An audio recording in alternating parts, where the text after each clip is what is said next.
तो today's topic is regional injuries. आप लोग के नेक्स्ट इंटरनल कब है?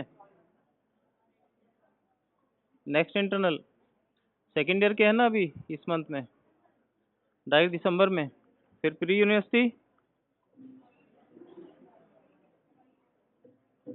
वही रहेंगे, एक ही होने वाले के बस, प्री यूनिवर्सिटी। चलो रीजनल इंजरीज।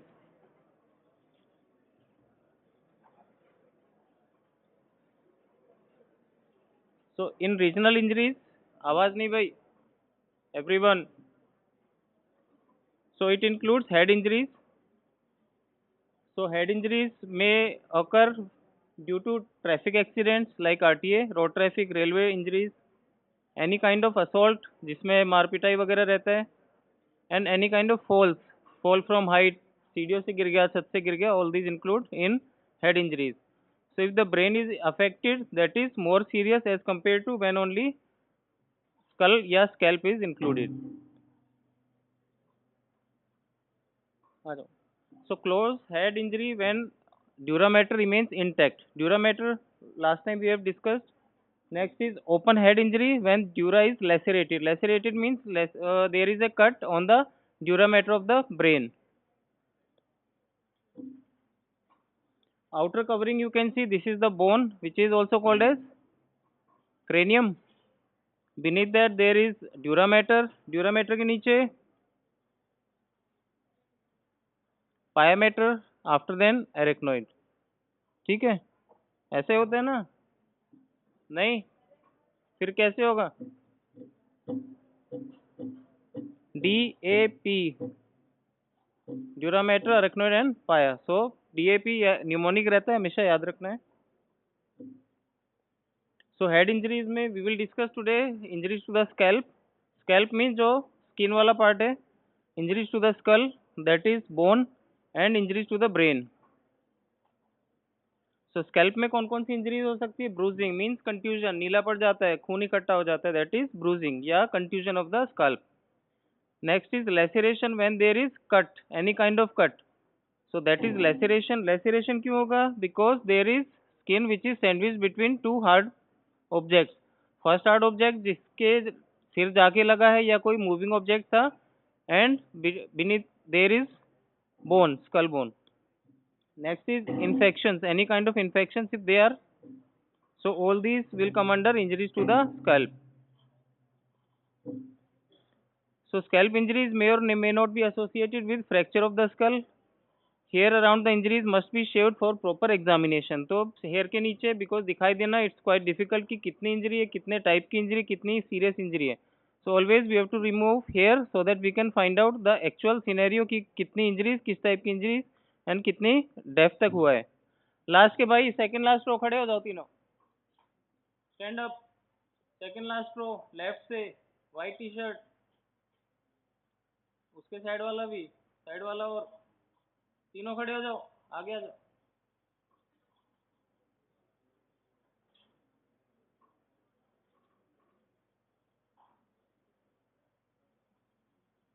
एक पेपर देना है, इधर आ जाओ।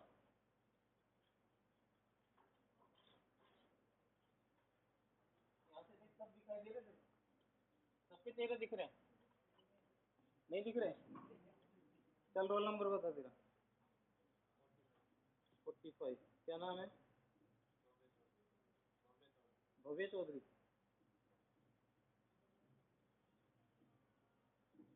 तुम्हारा भाई? 145। लास्ट टाइम तू अटेंडेंस तेरी कम पड़ रही थी ना लास्ट टाइम में, उसको बोल रहा था। क्या नाम है? रसूल।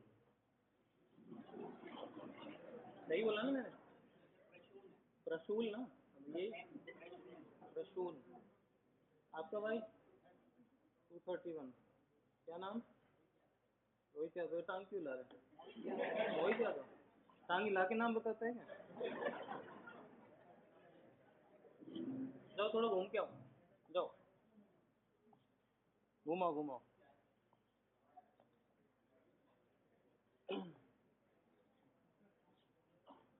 आवाज मत करो, छोटा सा टॉपिक है।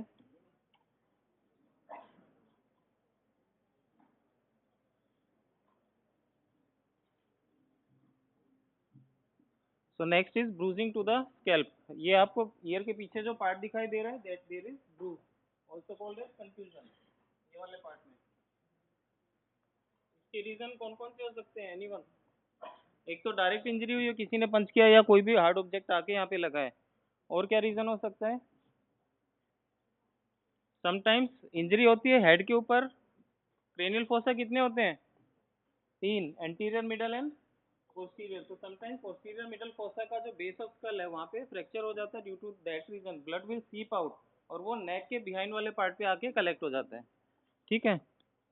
So a bruise over the scalp is covered by hair can only be detected by palpation, because हाथ लगा के स्वेलिंग है तो पता लगता है, बाकी बालों के नीचे it's quite difficult to find out.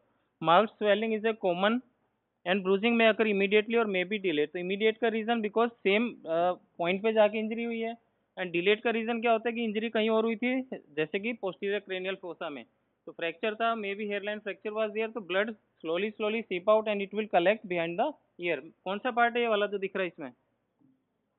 Mastoid. तो मैस्टोइड के प्रोसेस के यहाँ पे आके इकट्ठा हो जाता है। So that is why sometimes it is delayed. Next is laceration. Injuries अगर देखेंगे ऊपर वाली दो तो दे विल लुक लाइक कौन सी injuries? Incise wound, but due to sandwich between bone and the hard object जिससे इंजरी हुई है, दे आर लेसेरेशन। तो लेसेरेशन में क्या होगा, मोस्टली जो अराउंड द एरिया है वो ब्रूजिंग रहेगा वहाँ पे, क्योंकि सपोज एक लाठी मारी गई है तो लाठी के बीच में स्किन आ गई है, बट जो उस लाठी का जो सरफेस एरिया था, डायमीटर जो था, जितना एरिया में स्ट्रक हुआ है, that will cause bruising and sometimes abrasion also. So laceration of scalp bleeds profusely and dangerously, even fatal blood loss में ऑल्सो अकर। सो डिपेंड्स कि कौन से पार्ट में हुआ है और कितनी इंजरी हुई है। There is a problem in between incise wound and laceration, lacerated wound के बीच में वी हैव टू डिफरेंशिएट। तो डिफरेंशिएशन कब होगा? सपोज जिस एरिया में जिस बॉडी पार्ट में इंजरी हुई है, that is if there is beneath the bone, then 99 या 100% chances are that it is a lacerated wound, not incised wound. Same injury अगर लकड़ी से पेट पे मारा होता तो which kind of injuries happen? किसी ने लाठी से जोर से पेट पे मारा, which kind of injuries will occur? या बैक पे मारा सपोज, फर्स्ट इंजरी कौन से होने के चांसेस रहेंगे? ब्रूज। ठीक है, उसके बाद क्या हो सकता है? 99-100% ब्रूज ही रहने वाला है, बिकॉज देर इज एक बैक अगर देख रहे तो मसल्स काफी ज्यादा है, पेट अगर देख रहे तो विसरल पार्ट एब्डोमिनल एरिया है। ठीक है, तो ड्यू टू दैट रीजन वहाँ पे ब्रूजिंग होगा। बट अगर पेट पे ज्यादा तेज लगती है तो वट में अकर जो अंडरनीथ जो ऑर्गन है, फॉर एग्जाम्पल लीवर, उसके अंदर लेसेरेशन में also happen. Clear? So incised wound and laceration wound के बीच में we have discussed in last lectures also. So blunt lacerated wound जो margins होंगे, margin कौन से थे? जैसे कि जो ये margins दिखाई दे रहे हैं, ये नीचे वाली जो चोट है, so these margins are irregular, बिल्कुल plain line नहीं बनती, irregular, that is why lacerated wound you can easily identify, differentiate between these two. Head hair crossing the wound are not cut, because जो इंसाइज वुंड होता है वो चाकू या इस तरह के वेपन से होता है, शार्प वेपन से, उसमें क्या होगा, जो हेयर फॉलिकल्स है वो भी कट जाते हैं। बट लेसेरेटेड वुंड जैसे कि स्टिक से, लकड़ी से, बैट से, पत्थर से अगर कोई लगता है तो वट विल हैपन, जो हेयर के जो बल्ब है क्रश हो जाएंगे। Next is hair bulb and tissue bridging like small nerves and vessels are in the depth of the wound. वो क्रश होंगे तो क्या होंगे, उसी इंजरीज के आसपास में जाके इकट्ठे हो जाएंगे। So overall this is how we can differentiate between sharp weapon injuries like incise wound and blunt weapon injuries like lacerated wound. यहाँ तक क्लियर है? Next is black eyes also called as raccoon eyes. So black eyes also, ये आप लोग के MCQ में भी रहता है और वाइवा में भी पूछते हैं कि रैकून आइज क्या होता है, या स्पेक्टिकल हेमरेज क्या होता है, या पेरी ऑर्बिटल हेमाटोमा क्या होता है। So black eyes also called peri orbital. So causes क्या कर रहेंगे? Direct violence. Direct violence means direct आंख के नीचे किसी ने क्या मार दिया, या तो मुक्का मार दिया या any kind of object. So such kind of injuries में occur. Next is gravitational seepage due to gravity. अब ग्रेविटी कहाँ से आएगा? एंटीरियर क्रेनियल फोसा के बेस ऑफ स्कल वाले पार्ट में अगर there is a fracture, then blood will seep out and it will collect beneath the eyes. Next is fracture of anterior cranial fossa. So anterior cranial fossa में जब fracture होगा तो due to gravity it will collect here. Clear. So this is black eyes, also called as raccoon eyes, also called as spectacle hemorrhages या hematoma. It will look something like that. तो eyes में भी होने के chances होते हैं, periorbital region में भी collection of blood is there. So fracture of skull may be direct, may be indirect violence. Direct means direct head पे injury हुई है, indirect means injury कहीं और हुई थी, but due to बॉडी के पार्ट्स क्योंकि जॉइंट है तो वो प्रेशर से चलते हुए it has given injuries to the brain part या skull of the brain. So direct violence like compression of the head by obstetric forceps during the delivery के टाइम पे बेबी को निकालना है तो forceps के कभी कभी ज्यादा प्रेशर हो जाता है. So it may cause direct injuries to the skull या brain. Next is when head is crushed under the wheels of the object, and third is any kind of hard object like brick होगी, bullet, machinery या hammer हथौड़े वगैरह से मार दिया तो. So all these are direct injuries. एक आपके राइट साइड में जो दिखाया हुआ है that is punch drunk syndrome. When एक ही पार्ट पे काफी बार पंच किया जाता है तो it will cause something like punch drunk syndrome, like person is intoxicated with alcohol. तो वो भूल जाता है कि उस पार्टिकुलर मोमेंट में क्या क्या हुआ उसके साथ. So this happens mostly in the boxing. So that is why it is also called as punch drunk syndrome. Punch means जो बॉक्सर्स यूज करते हैं, ड्रंक मीन्स अल्कोहल के रीजन से, and syndrome due to overall जो भी impact उस body के ऊपर होते हैं. सो इनडायरेक्ट वायलेंस क्या क्या हो सकते हैं टू द ब्रेन और skull. Fall from height on the feet और द बटक्स. जब आदमी ऊपर से काफी ऊंचाई से गिरा है तो क्या होगा, गिरेगा वो पैरों के ऊपर, बट जो फोर्स है वो due to vertebrae and other parts वो हेड के ऊपर भी स्ट्राइक करेंगे. So pressure is transmitted from below upwards by an explosion. So a blow on the chin. और सेकंड क्या हो सकता है, जो चिन है वहां पे किसी ने जोर से मुक्का मारा या कोई बेसबॉल या सपोज बैट से मारा इस वाले पार्ट में, कहाँ पे कनेक्टेड है जाके, बेस ऑफ स्कल में. Base of skull is very thin, so fracture होने के चांसेस एंड अगेन हेमरेज होने के chances are very much.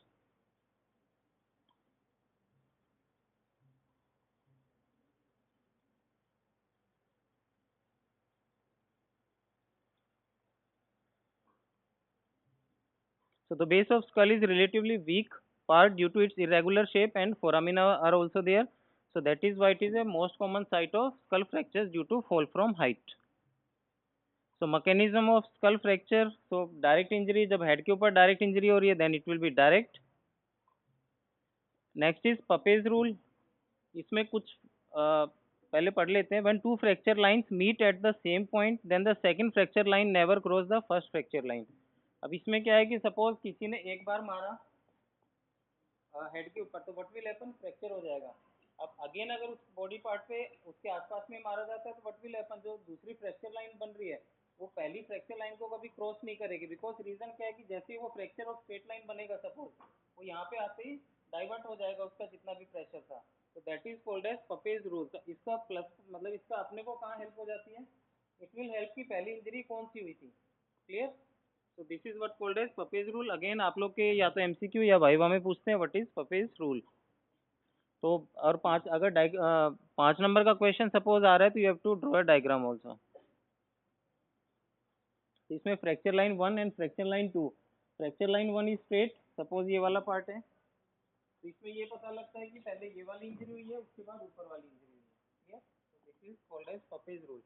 Same thing you can see जो कार के जो आगे विंडशील्ड आती है फ्रंट वाला पार्ट, उसमें भी पत्थर लग जाता है तो पहला जब सपोज पहले कभी पत्थर लगा है एक बन गया उसके अंदर तरेड़ आ गई सपोज, सेकंड जब भी लगेगा तो it will never ever cross. ठीक है, वो डाइवर्ट हो जाएगा दूसरी डायरेक्शन में बट उसको क्रॉस करके कभी भी नहीं जाएगा. Next is types of skull fracture. ये आप लोग के वाइवा में भी, आप लोग के क्वेश्चन पेपर में भी, थ्योरी में भी आता है.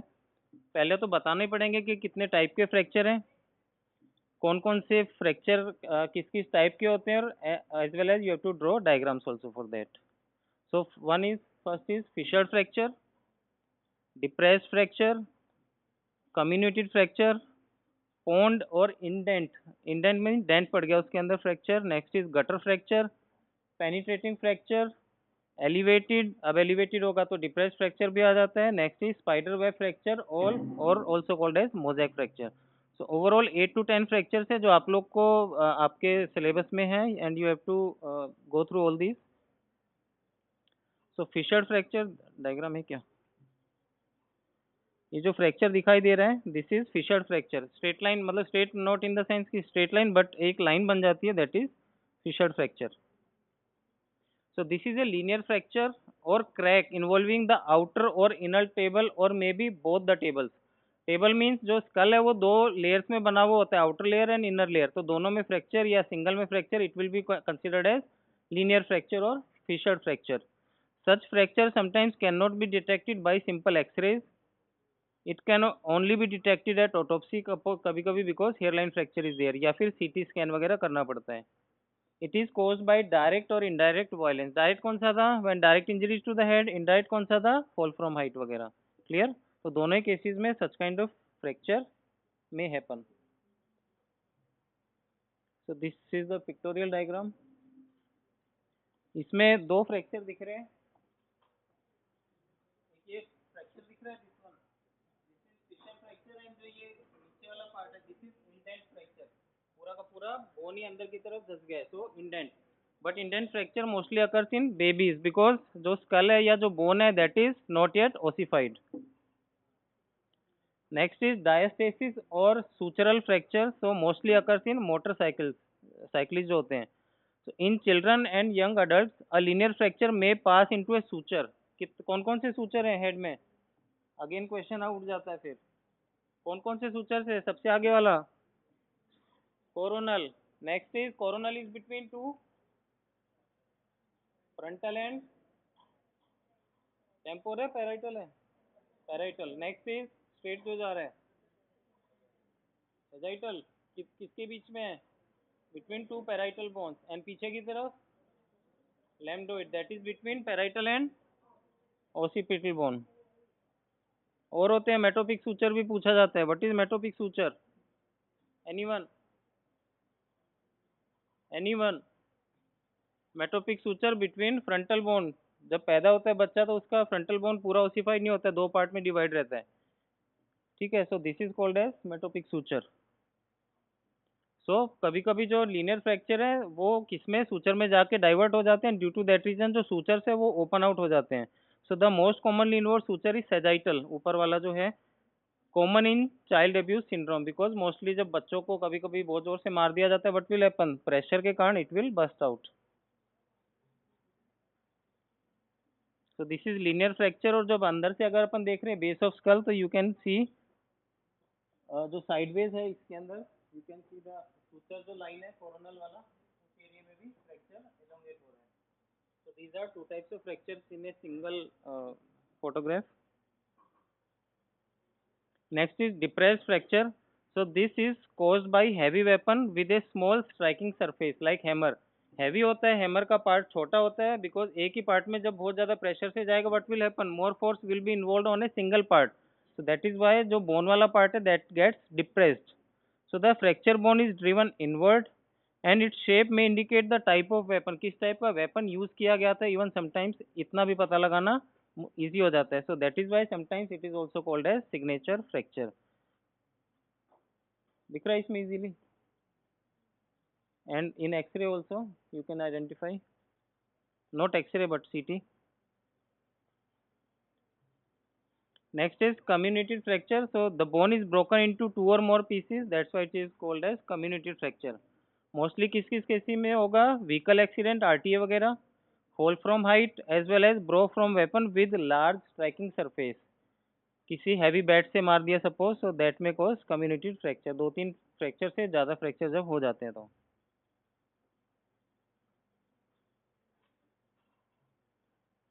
So these are the example of comminuted fracture.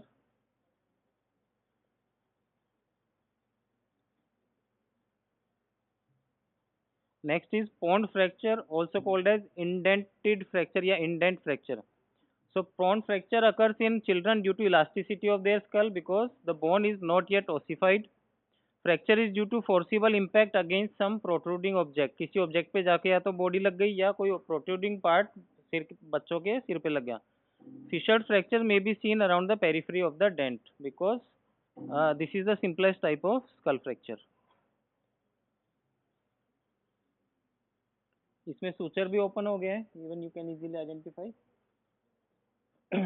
So indent fracture also called as pond fracture.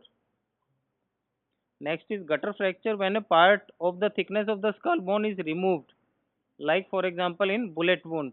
जो गोली है वो सपोज टच करके निकल गया, व्हाट विल हैपन, उस पूरे के पूरे पार्ट से बोन ही गायब हो गया. Usually accompanied by irregular depressed fracture of the inner table. इसका एग्जांपल देख लेते हैं. तो इसमें गोली ऊपर से टच करके निकल गई. So this is called as कौन सा, गटर फ्रैक्चर. तो अगेन जो डायग्राम है वो आप लोग को बनाने पड़ेंगे as per the marks of that particular question. Next is penetrating. Penetrating means penetrate कर गया. So this is a clean cut opening due to penetrating weapon. Most of the times bullet ही रहती है. नेक्स्ट इज डिप्रेस था तो elevated भी हो जाएगा. तो एक साइड में डिप्रेस रहेगा, दूसरी साइड से बोन उठ गई, it will B elevated fracture. Spider web, जो स्पाइडर का जो वेब होता है उस टाइप का एक स्ट्रक्चर बन जाता है, तो उसको स्पाइडर वेब फ्रैक्चर बोलेंगे. So a comminuted depress fracture में also have fissures radiating from it forming a spider web. तो ये सब डायग्राम्स आप लोग को एग्जाम में अपने पेपर में बनाने हैं. I think more than sufficient for today.